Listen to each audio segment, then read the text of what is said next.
All right. I'd like to welcome everybody to the fourth edition of our session this week, Core Self Human Rights 1.0, the origin of peace, unity, and human rights. We're going to be listening to a pre-recorded session with Ramit and Sveta for the first half of this.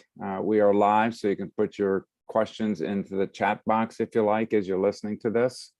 And we'll go to live after the recording. And Cello, if you can go ahead and play the recording, that'd be great. Welcome, everybody. Welcome back to our series on Core Self Human Rights 1.4.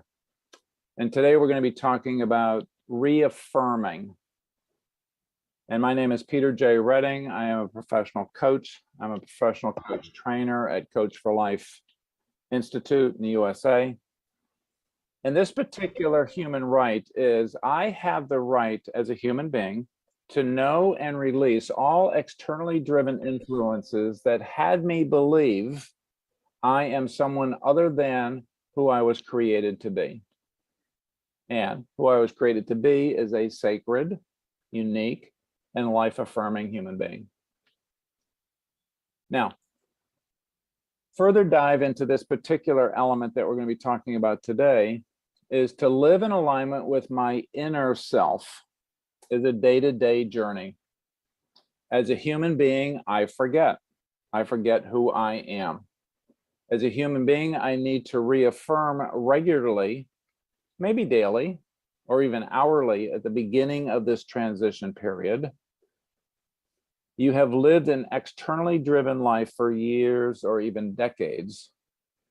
And now new habits will take time to become unconsciously competent. In other words, I will get used to living from a place of my innate, brilliant, awesome, life-affirming self that my creator created me to be. So to talk about this further today, I'd like to introduce my special guest from India, Sveta and Ramit, and I'll have them introduce themselves in terms of where they live, what they do, how they do it. But I can tell you from personal experience, they are two beautiful, beautiful human beings that are doing really, really good work in the world.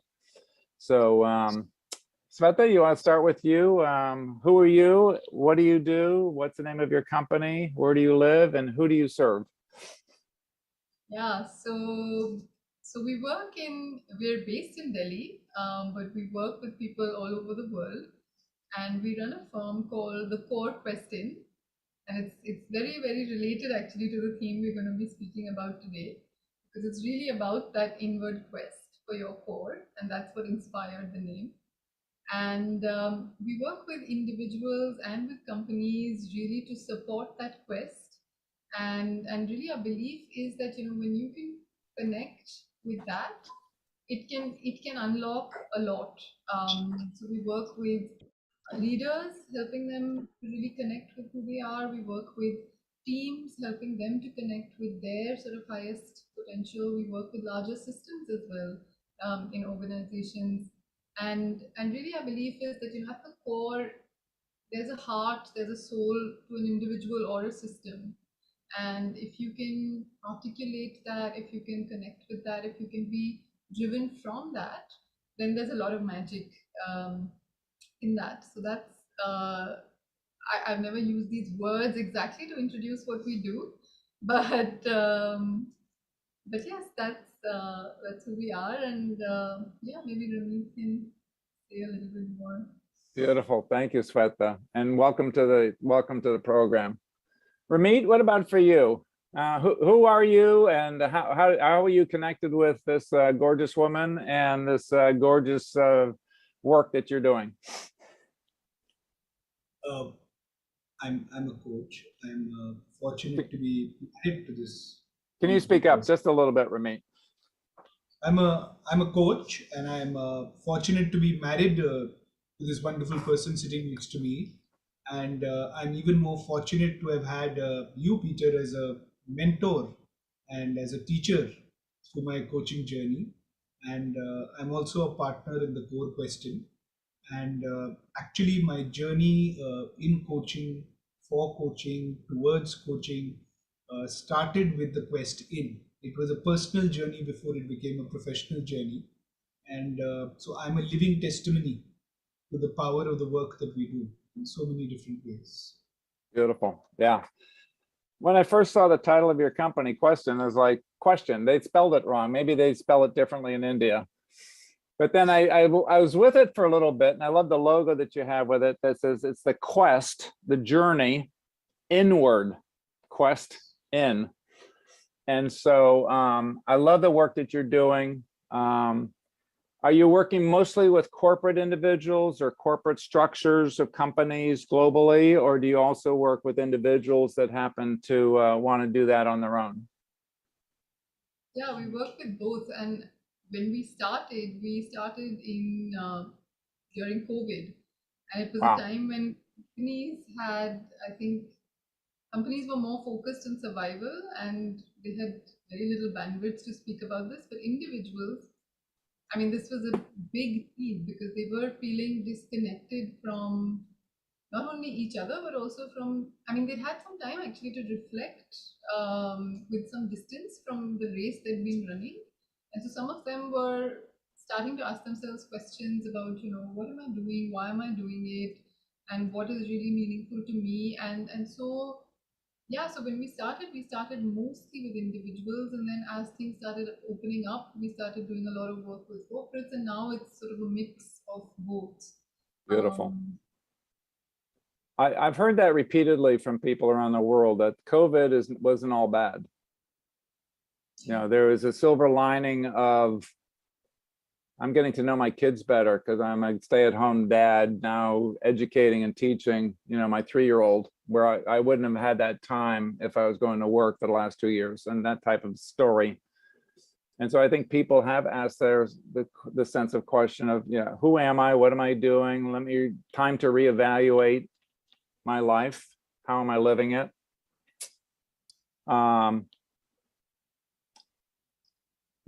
The how does an individual decide to go inward? At what you see a point in time in their life when they've been traumatized and they go, okay, so it's time to change because this isn't obviously working. Is there a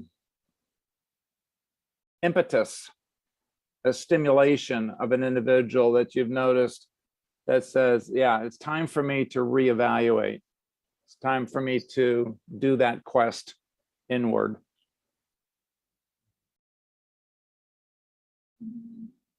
So I think that stimulus could happen in many different ways. It could happen through the experience of people we know. In my case, it happened through Shweta's experience. The final stimulus happened through Shweta's experience. It could happen through life changes and life shifts, dramatic life shifts, which shake you up, which make you question many things. And it could also happen through, reaching a point where you have no choice but to look inwards. I can speak for myself. Yeah. I had a very, very successful corporate career. Climbed the ladders, become the chief executive of a company. Everything is rosy, but I burnt out, and I was living the life of a person I don't recognize when I look back. And in so many different ways, I reached a point where it was inevitable that I asked myself the question, why am I doing what I'm doing? And the flip side to that question is, what do I really want to do? Who am I? And the answers aren't obvious, and the answers aren't lying around us. But when you're fortunate, like I was, to have discovered a great mentor like you, a coach, and the whole journey of coaching, uh, I discovered that the path inward is actually the path forward. So I mean, in my example, unfortunately, it was a point of no return. but I do think other people are more fortunate to have other stimuli and experiences to fall back on. COVID has been a big hit. I mean, lots of people were questioning existence and life and their own human existence because of what they've been through. And I think that, for example, is a dramatic event which has shaken people up. So, And I also think that sometimes, it's not that dramatic, and it's someone wanting to move forward on the paths that that they're on already. It's not necessarily about a shift, but they feel stuck in some way that I thought. I mean, it's fairly external sometimes, that I thought I would be somewhere, I'm not there yet. How can I accelerate that journey? And it may not start as a desire for an inward quest, but even when we have that first exploratory conversation, we tell them that's what we do. And then for some people who take that risk, they realize that it's that which unlocks even the outward journey, in terms of even whatever they're seeking, even if it's success on that same corporate ladder, it gets unlocked through the inward quest much more powerfully than it does if you're just sort of doing it for the sake of climbing the ladder. Totally agree with all of that. I totally agree. And so sometimes it's through trauma, sometimes it's through a higher level of consciousness or awareness that how can I have my life be more aligned? How can I have it be better than what it is now? Am I living the life I'm meant to be living? There's a lot of existential things that happen within this space. And to your point, Sveto, it's interesting is that or to yours, Ramit, it's not just lying around. Oh, here's the answer. It's right next to me on my desk, right? So I picked that up. No. And a lot of people don't know, oh, I'm going to find how to go forward by going in. And that's a significant shift. It was for me at 37, 38 years old when I was going through. I'm exhausted. I could relate to Ramit. I think you and I are brothers from a different generation that says, I'm at the top of my field. I'm getting paid incredibly well. I travel the world quite literally. And I'm miserable. It's got to be more than this.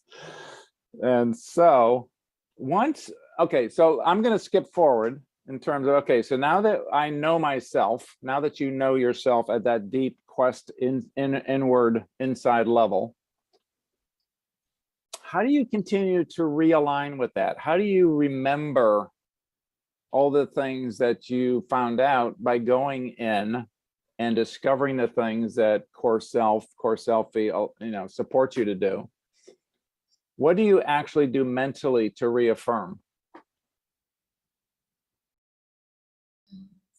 So I think what's happened over the last couple of years to me is that I have got far more connected to that. I mean, of course, there are so many ups and downs, and there are times when I feel very connected to that core self, and there are times when I find that I've disconnected from it. But what I have found is that I can be aware of it far more quickly, because I know that, oh, I'm just not in the zone because I've forgotten my connection. And B, I know how to come back. But like before I discovered this whole piece, it was like this questioning, and I was in a similar space, doing well in the corporate world, and big brand and a lot of recognition and a lot of work that I cared about as well in terms of its impact. But I was still feeling exhausted and all of that, and I was questioning myself, and I was wondering that the work is meaningful, the place is meaningful. What's wrong then? And I had no idea how to answer that. But now I can sense when I'm off track, and I know that the way to get back is to just go back again to that, to my core values, to my purpose, to just remember the connection with that. Whether it's through a meditation or whether it's just looking at my self-discovery sheet, or it's just contemplating or really sitting with one of the values where I really feel that's what I need in this moment, and it just brings me back so much more quickly than I ever knew how to do. Wow. Congratulations. Yeah, I mean, yeah, it's like now I have the tools to remind myself. I got to ask for me the same question. Is there similar things that you've experienced for yourself in terms of, again, returning, realigning, remembering, reaffirming the truth of what you found in that quest in? Peter, I've known for a very long time that I should be exercising more for my physical health. Right away. Yeah, me too. Yeah, I think you just struck a nerve around the world. Yeah. And I know that if I could build the habit of exercising regularly, it would be great for me, but I don't. And like everything in this world, I think it's not a magical answer. You need to build the habit. There has to be conscious effort. And people find many ways to build habits and to build memory in their muscles and to build, when the muscles call out to you and say you want to go to a gym. I know many friends who say, my muscles are telling me they need to go to the gym. I believe that because my emotional, mental muscles tell me I need to connect to myself. And that has happened over a period of time. And in some ways, there are many ways. I mean, I've had clients who've done many different things to build that habit. Of course, coaching is a good ritual because a coach will continuously create space and help you reaffirm your faith in your values and in your purpose, your strengths, your brilliance. Rituals is good. People, for example, I find a lot of people actually get into spirituality or religion just like they get into coaching because it gives them a ritual, it gives them an accountability tool. It allows them to hold on to something as they build a way of life. Mm-hmm. And uh, this is not very different. In some ways, coaching is, connecting to yourself is a very spiritual exercise, and people need to make conscious effort, and they sometimes need help. Yep. And I do think that you can't expect it to just happen. It requires conscious effort. It requires help sometimes, and that's fine. Beautiful. In a period of time, it just becomes easier and easier and easier. Well, that was going to be my next question is hopefully this gets easier. I mean, for me, when I first started changing from that external driven life to an internal driven life, that was hard business. And I got to the point of having conversation with my God and saying, put me back into being oblivious again, please, because this is just too freaking hard for me right now. So the question to you two is, once you get into that connection with that deep self, right? Does it become easier to come back to it? Does it come easier to remember, to reconnect, to realign, to reaffirm? What's been your personal experience with that? Some of it is, some of it is nothing succeeds like success. And some of it is when it starts working, it becomes quicker and faster. Yeah. I must tell you, this is a wonderful story. I had a client who often used to ask me that his discovery from his CoreSELFtech is to say, how do I know this is my real core and this is not something I aspire to be or I've made up? And he would constantly ask. I said, it's only one way of figuring out. Let's live it and see what happens. And he went through it for 6 months, and 6 months later, one day he called me up very upset. And he said, and how do you know my boss? I said, my boss. He said, don't lie to me. You know my boss. So he said, I don't know your boss. He said, then how come the feedback that he gave me today has so many of the words that exist in my CoreSELFtech? I said, you've been living those values.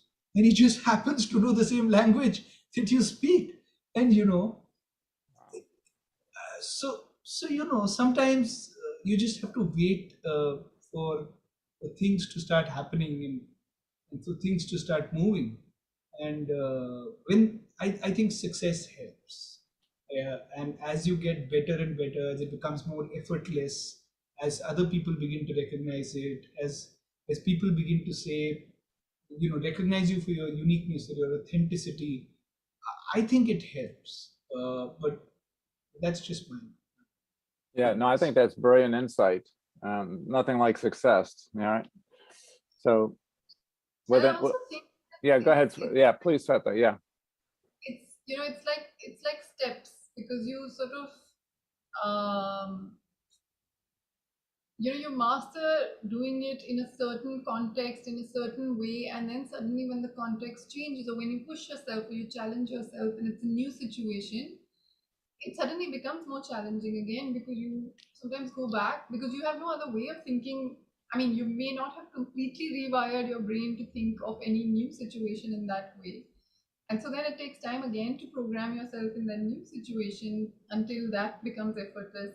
And then again, it goes comfortably for a while till you, challenge yourself again and step into something new. And yeah, so I think it's an ongoing journey, but it definitely, um, yeah, I think the process definitely becomes easier, it becomes clearer, and yeah, it becomes easier to keep coming back to it every Beautiful. time. Yeah, beautiful. So I know you both are coaches, professionally trained coaches, and you've talked about the benefits of having a coach to be able to remind, to reinforce, to acknowledge, again, when the client shows up, being themselves, their true self, their core self. Could you just say a short bit in terms of, all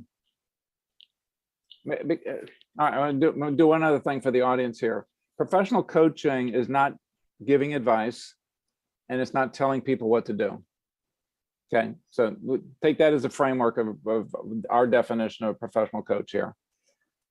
So my question to the two of you is, if you're not telling them and you're not advising them, then how does a coach support this process of them to be able to bring this into a habit, to align themselves with their core self?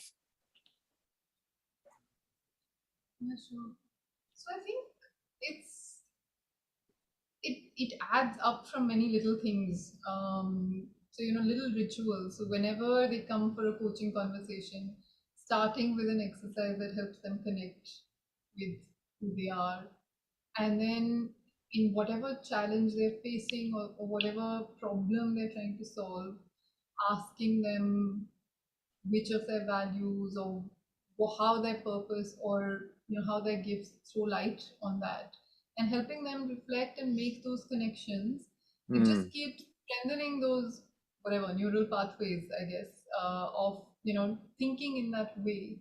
And then practice, like when they go out and live it, and like Ramit was sharing about his client, when they go out and live it, when they visualize it, in session or outside, it just becomes more and more real. And I've had such powerful moments with clients where they're like, I was just keeping myself so small, but if I really think about this and who I can be and who I'm meant to be, the legacy I can leave, or what really matters to me, what's truly meaningful, just it unleashes me in a completely new scale. Wow. And I think all of that just adds up. Wow. That sounds incredibly powerful. Holding a space, asking questions. And what I hear in that is that they figure out what they want to do with what they've learned about themselves, not you. Yeah. Not you as a coach. Wow. We have a few minutes left here, and I want to get into one other area, because when people start changing, like my family or my colleagues at work, when I went through this quote transition and questing inward and making new choices about careers, what I do, how I do it, where I live, not everybody was happy with that. They, you know, like, what are you doing? You're throwing your career away. You are leaving. You don't leave company like this. You don't leave a job like this. So whatever flack, whatever response comes around from people that love me, wanted the best for me, how do you deal with that? How do you manage close friends and family that are scratching their head or verbosely abusing you for for this new journey? How did you deal with that? Or maybe I was alone. Maybe I was the only one that had to deal with that. So in my case, it happened more than once. I was always doing crazy things and unconventional things. I came from a family which was pretty straitjacket, and there were a certain set of professions everybody went into, except me. So I guess over a period of time, I desensitized a lot of the world to my craziness, and they would just put it down to, but he's crazy. So it helped. But having said that, I think the fact is that for most people, uh, even people who we believe hold real bias about the work that we do, and sometimes it becomes uncomfortable. The truth is, if I was to just put on my empathy hat and I was to put myself in their shoes, Hmm. they don't need to hurt me. Hmm. They're worried, they're scared, they're angry because they want me to succeed and they know no other way, and they can't understand why I would choose to do what I'm doing, Hmm. and they're unable to express their worry or their insecurity in any way except to tell me that I'm wrong. Yeah. Who knows? They may be right, except that it is my decision to make. And in that sense, I think that there are two levels at which this happens. One is, can I be my most authentic self, and can I be the person I want to be when I take these decisions? Am I constrained by the pressures that I'm feeling around me and those biases? Am I allowed to be my most authentic self when I'm taking those decisions? Mhm. And the other is, when I am my most authentic self, will the world around me accept me? And I think the when the first doesn't happen, that's really tough. That's really tough because you end up doing things that make you really unhappy. I think when the second doesn't happen, it's a question of consistency. It's a question of not just expecting empathy from the other quarter, but also empathizing uh, and, and and being kind to yourself and the world, and knowing that you know it's not really judgment. It's more worry. So Yeah. I just think that sometimes we confuse these two baskets, two buckets. And I also think that there is another side to it, and in some sense, I feel like when people see that that you're so into what you're doing and so passionate about it and so fulfilled by it, I think a lot of, I mean, for me at least, what has happened is that the reverse has also happened. That people have seen, like, people have come and joined the core quest in Ramit and our two other partners because because they were passionate about it, but they also saw that I was so like living who I'm meant to be. And I think that pulls people as a magnet. I think many clients have come to me because in those conversations, they can feel some sort of grounding that's coming from that connection. So, I mean, I think even with family, I think there's so much encouragement because they feel that, yeah, I mean, there's something special going on.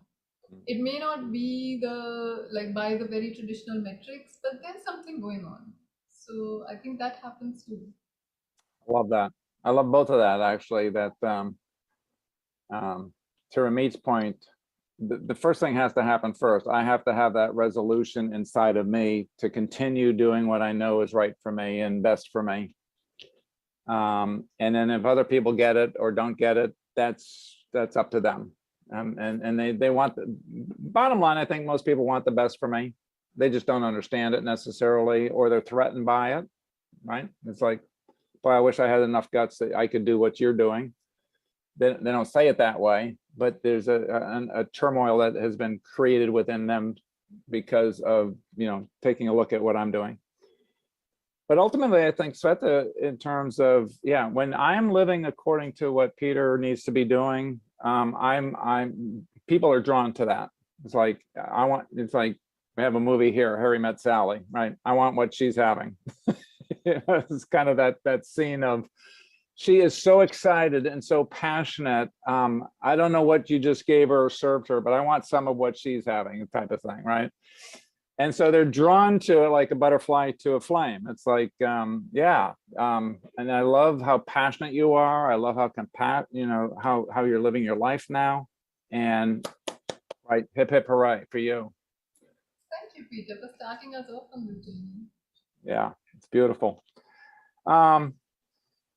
What would you say to kind of wrap this thing up? What would you say to somebody that's looking to do this work on their own, and or hiring a professional coach like yourselves to support them through this journey of finding out who they really are and sticking with it long enough to know that, yeah, this is the real me that is being lived now, being expressed? I would say to them, you must live all your ambition and not feel guilty about it. And you must live all your desires and not feel guilty about them. But the path, the happy path to get there lies within. And coaching is not fixing anything except showing you the path to achieve everything that you want, all the success that you want.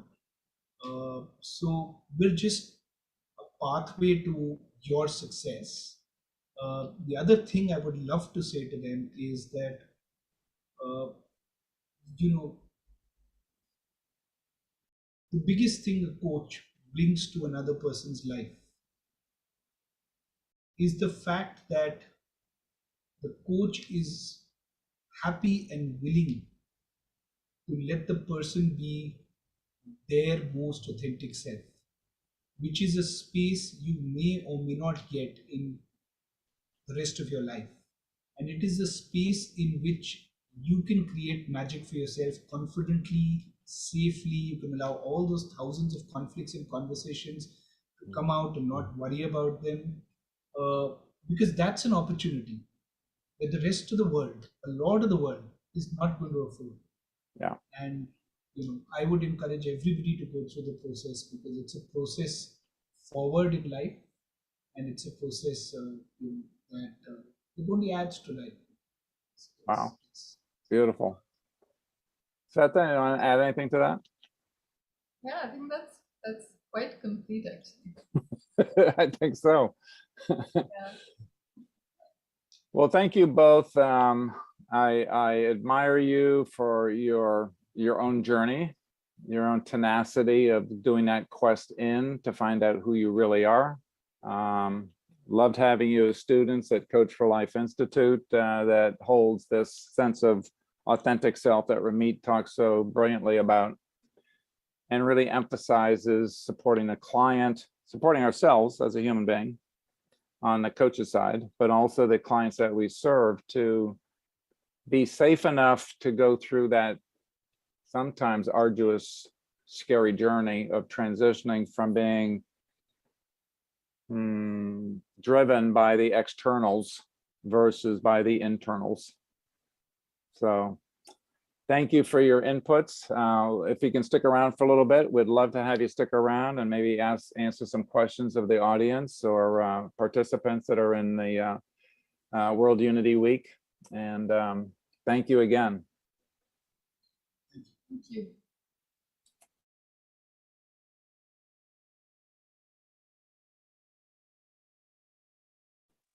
All right. Loved hearing all about all that again. Let me get that, and let me get this.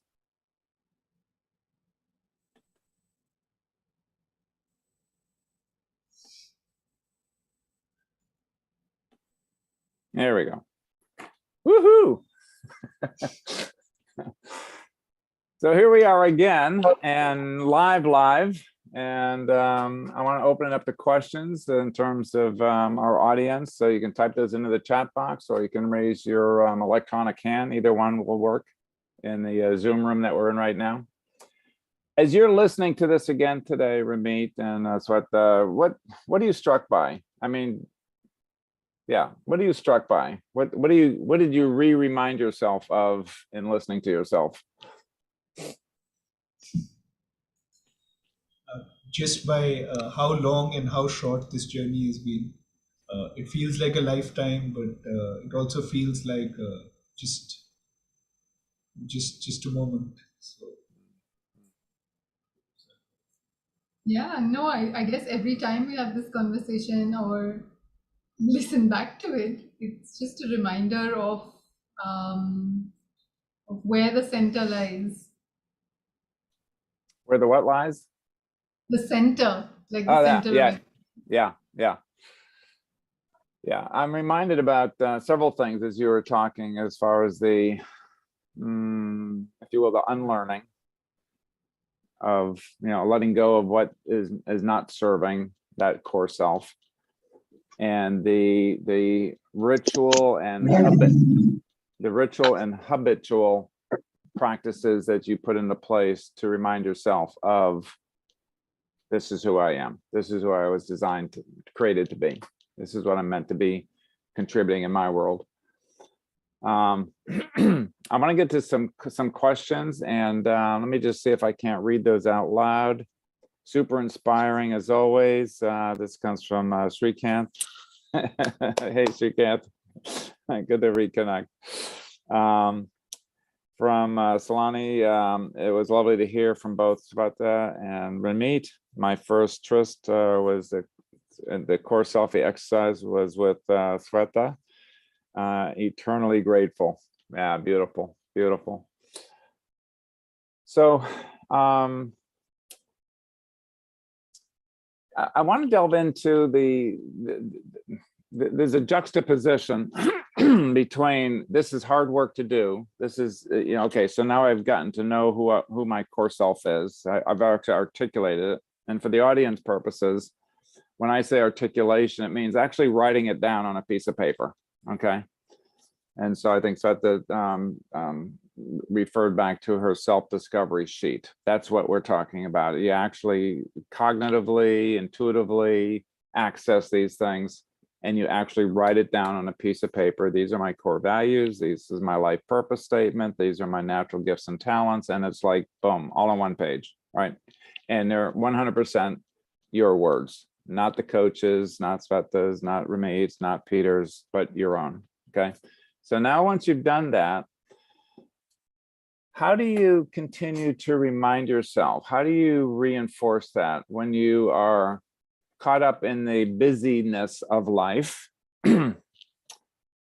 What habits, what rituals, what practices have you found to be beneficial for yourselves in terms of that coming back to core, coming back to remind yourself that, oh, I veered off here. How do I get back to center? How do you do that?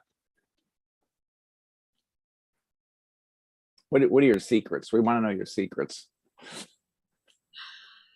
So the one thing I found most helpful is to integrate it with other rituals. So, if I have a ritual of meditation, then to use some time during that to dwell on either a particular core value that's particularly speaking to me, or to dwell on the broader essence of that sheet. When I'm doing my yoga practice, again, using some silent moments of the breath to do that. So I find it useful to peg it on to other rituals that I already have. And Yeah, and then it feels very natural, and it doesn't feel like an extra effort. And then the other piece that works for me is, if I ever catch myself being um, off center, feeling like something is wrong, then taking a moment to reflect and saying, where is it not in alignment um, with what's on the self discovery. So Wow. that's what works for me. Yeah, I did second Ramit. I want to reemphasize that one because I had forgotten that one. And I think I actually teach that. But the idea of is if I'm feeling off center, something is bugging me, or I have a major judgment about somebody else. Typically, that is a judgment that I'm harboring in myself. And I go back to my core values and say, which one of those values was missing, not in them, but in me, that I would like to bring back into that relationship. And so the course correction is on both sides. The things I'm drawn to that makes me feel fulfilled. But on the other side, it's those things that I'm feeling off kilter or not particularly happy with myself that can help kind of keep me in the guardrails of centeredness. And so I love that one, Sweat, as far as what may not have been there, or to the extent that I would like to have it there. Love that one. Ramit, what about for you? What practices or habitual things, or do your muscles call out to you and say, okay, need to get centered here again? Yeah, I'm human like everybody else. When I would go off center, or I would do things that didn't work for me, I'd either be very self-critical or very defensive, and I used to oscillate between the two. And I think what's happened now is that I don't do that. I call myself out. And basically some self-reflection, and just the consciousness of where my values sit and where I can rest back on is good. It's important. It doesn't mean I don't go off track. I don't go off center. I do it all the time. I'm probably I'm as imperfect can be. But I think it helps to be self-aware, to be more conscious of where your values sit, and to be able to you know just walk back to them and have a chat sometimes. Lovely, lovely. The concept of being aware of where I'm living or not living my core values, my life purpose, and doing it without judgment. That's what I hear in what you're saying, is you do that with a piece of lightheartedness, a piece of okay, yep, time to get reoriented here a little bit, without a lot of judgment or recrimination or blaming others. Like, you made me do this, or you made me do that. Very enlightened. I aspire to be like the two of you someday. All right, let's go back to the chat box here and see what we've got here. Okay, so the self-discovery alignment akin to the concept of shadow persona integration. Well, there's a heavy-duty question. Does self-discovery alignment akin to the concept of shadow persona integration? How would you answer that? I think, Peter, you have to answer this as the originator of the. Okay, well, I'll give it a shot. Ramit, you want to take a shot?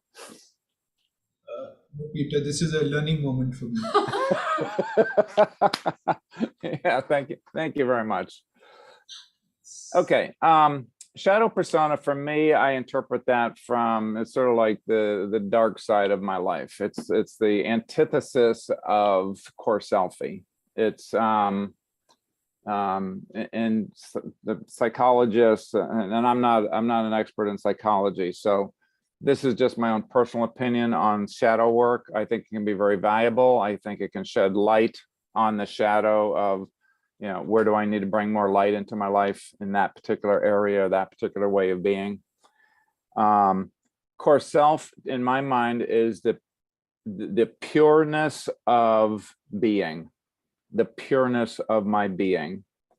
And it was placed in there, not by me as a human being, or even my mom and dad as the human beings, marvelous human beings that they were, but by a sense of spirit, sense of God, a sense of the universe, a sense of the divine spark. Okay, however you define that in your life, that is an endowment from that special space that is pure of shadow. That's pure of shadow. There's no shadow in this. And so by aspiring to live in accordance with core self, there's less and less shadow. There's less and less places of darkness or of contradiction. It doesn't mean that I'm that way all the time. I'm not even sure that I'm that way anytime 100%. But it is the aspiration to be in alignment with my core self. And the shadow shows up in terms of, I think, the things we just talked about of, I wish I could have been more gracious, generous, compassionate. Compassionate is one of my core values. And am I that way all the time with everybody in every situation? No. I'm a human being, and I have feelings, and I get hurt, and then I have a reaction, and then it's like I do a little reflection later. I'd like to handle that more compassionately. So that's my sense of this. The integration is integration of the core self, the pureness, the sacredness of what has been placed or endowed into me. So I feel like I'm a steward of that. And the question then becomes, for me on an ongoing basis, daily, have I been a good steward of what I have been endowed with? Have I utilized my natural gifts and talents that were God-given? Have I been true to my core values of compassion, freedom is another one. Retreat is another one. And my life purpose, am I living that life purpose? Am I bringing that forth? Am I honoring that? Because if I'm not honoring that, then I'm no longer being a good steward of the gifts that I have been given. So that's the way I interpret that. I don't know if that's kind of off kilter, and I'm happy to do a follow-up question if you'd like, but that's my sense of that. Having another question here. We got about 7.5 minutes or so, and I want to get to as many questions as possible. So let me read the one out from Tanya. What I hear being said is that the magic in the CoreSELFie is not only the people becoming empowered, doing differently, knowing your core self is your North Star to align with. Absolutely. So 100% agree with that.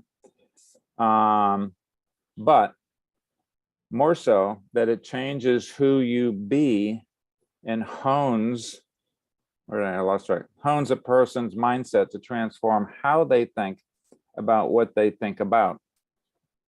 Okay, so there's okay. Tanya, you have some amazing, powerful questions here and several nuances to that. I'm gonna throw this back to the two of you. What do you hear in that question? How do you respond to that question in terms of the doing and the being of core self and the bringing that into your life? Yeah, Tanya, at about the same time that I was training to be a coach, and actually Peter was our mentor. I met somebody who just coincidentally on one of the webinars on COVID, there were millions of webinars, and the person looked at me. I think she was a teacher, and she threw 3 words at me. She said, "I'm going to throw 3 words at you. Put them in sequence, And the three words were be, do, and have. And she said, I want you to tell me which word comes first in your life. And I had no clue where she was going. But as I figured out, if you can figure out the being, which is the core self, then what you do and uh, everything that you want to have follows far more effortlessly and smoothly. So the being certainly is the North Star, and this is true of every profession, everything that we do. I mean, if we figure out the our being in the work that we do, in the life that we lead, the rest of it is effortless. And when it's not, when we're actually doing before, like in my case, there was a point of time when I was doing more and more and more and more because I thought that will get me success, and I just burnt out. So certainly the North Star lies in the being, and I don't know if this is the same thing that you're saying, but everything. I mean, it resonates with me. Your words resonate with me. Yeah, and I think that in the being, the way I look at the core self is that that's sort of the most effortless, most natural way of being, and it's not like we're always like that, but when we're like that, it's when we're at our best, and so the journey, that inward quest, is really about like we've been saying, constantly aligning, realigning, constantly reminding ourselves of that brilliance, and using it to unleash really who we can be. So yeah, so there is that sort of at the center, that natural, like you say, Peter, the God gifted self, and yeah, I think it's that journey, that journey of alignment. Beautiful, beautiful. Yeah, I think the second part of our question speaks to, what do I focus on, or, what do I concentrate on? How do I think about, and what am I thinking about? And the shift here is to think more about who am I being? How do I want to be as I show up at work? How do I want to be with my relationships? How do I want to be with myself if I am judging myself harshly? How do I want to be with that? And then the rest follows, as both Ramit and Swat has so accurately said. Yeah, go ahead, Ramit. Just add to that, often clients ask me, it's a favorite question: what should I do right now? What is the right thing for me to do? Yeah. And my question to them always is, who do you want to be right now? Yeah. Because if you can answer that question, what you need to do or want to do or have to do will be the easiest answer in the world. And it's a magical question. And I think you taught us that question. If I didn't, I'll take credit. Because every single time, you're stuck on what should I do now, I think the real question to ask is, who do I want to be right now? And everything else follows. I think that's also a shift from the external programming, conditioning that I grew up with. I think most people do. What have you done for me lately, right? And so as a worker bee, I got to do more. And the shift of consciousness, and if you want to ask a doing question, and there's nothing wrong with doing questions, by the way, but am I doing my life's work is a question that I ask myself now, as opposed to, am I doing their work or what they're expecting me to do, whoever they happens to be, my family, my organization, my social media, the soup that I'm swimming in. So to shift from that doing concept to a being, who do I want to be? How do I want to show up? Who do I want to be when I am doing my doing? It's not a singular track. It's kind of like an interwoven Mobius of doing and being, starting with the being. Yeah, totally agree with that. Okay, we have 1 minute. Swata, words of wisdom.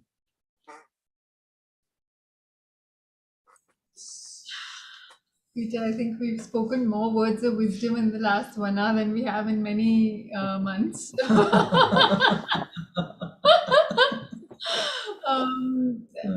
But really, I mean, I think if I were to go to the core of all of this, I think the one thing I have learned is that sometimes we think that things need to be hard to, like, to be successful, it has to be hard, or to be, like, to get happiness, you have to do something hard. And I think the big insight for me through everything I've learned from you was that actually it's when there is ease, when you go back to that core self, there is ease, and that's what leads to everything else. So it doesn't have to be as hard as you make it out to be. I love that. And it, Yeah. it sort of it collapsed a lot of polarities in some sense. Love it. Thank you. With that note, we will end the session for today, session number 4. I want to thank Sweta and Ramit for your brilliance, your modeling, your inspirational work that you're doing at Quest In. And I'm going to invite everybody else to come back tomorrow for our 5th session. And the 5th session is going to be talking about reinforcing. How do we reinforce all the things that we've learned, all the new habits that we're bringing into place with the sense of core self? You don't want to miss this. It's a great session. Andresa is, again, just a brilliant human being, and you're going to fall in love with her. So with that, I'm going to say goodbye. God bless. Namaste. Stay safe, everybody. Thanks so much. Thank you.